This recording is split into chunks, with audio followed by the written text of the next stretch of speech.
Rachida Dati, la politique préférée des stars? Alors qu'il sera à l'affiche de Cocorico, film réalisé par Julien Hervé, à partir du 7 février, Christian Clavier a accordé une interview à Paris Match, parue en kiosque jeudi 1er février.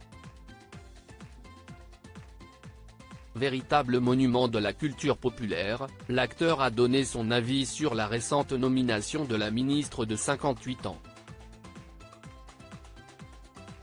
Et visiblement, le choix fait par Gabriel Attal lors du remaniement ministériel était le bon. De Rachida Dati, le membre de la troupe du Splendide pense du bien et assure que la politique peut faire beaucoup pour la culture.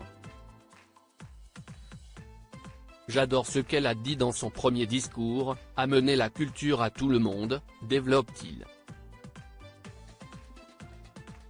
Quant au franc-parler de la nouvelle locataire de la rue de Valois, Christian Clavier le salue, et apprécie ce qu'elle a répondu à ses détracteurs qui disaient qu'elle n'avait jamais lu un livre. À savoir, j'ai appris à lire grâce au Bibliobus. Un accès populaire à la culture, qui semble plaire à celui qui s'est illustré dans Astérix et Obélix, Mission Cléopâtre, réalisé par Alain Chabat en 2002. Star des ministres, ministre des stars? Depuis la nomination de Rachida Dati le 11 janvier dernier, les compliments pleuvent de la part des célébrités. Dans un article du Parisien paru en kiosque jeudi 1er février, Amanda Lear a fait savoir qu'elle avait beaucoup d'affection pour la mère de Zora. Ah, moi, je l'adore, a-t-elle lancé avec beaucoup d'enthousiasme.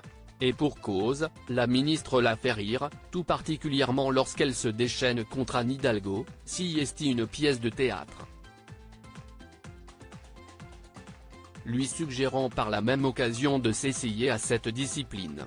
Quelques jours plus tôt, Sylvie Vartan qui a chanté les louanges de celle qui a été garde des Sceaux sous Nicolas Sarkozy. La chanteuse de 79 ans a confié qu'elle était ravie par la nomination de cette femme politique qu'elle aime beaucoup.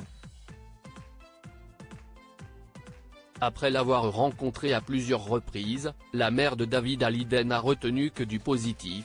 Elle est très sympathique et sérieuse.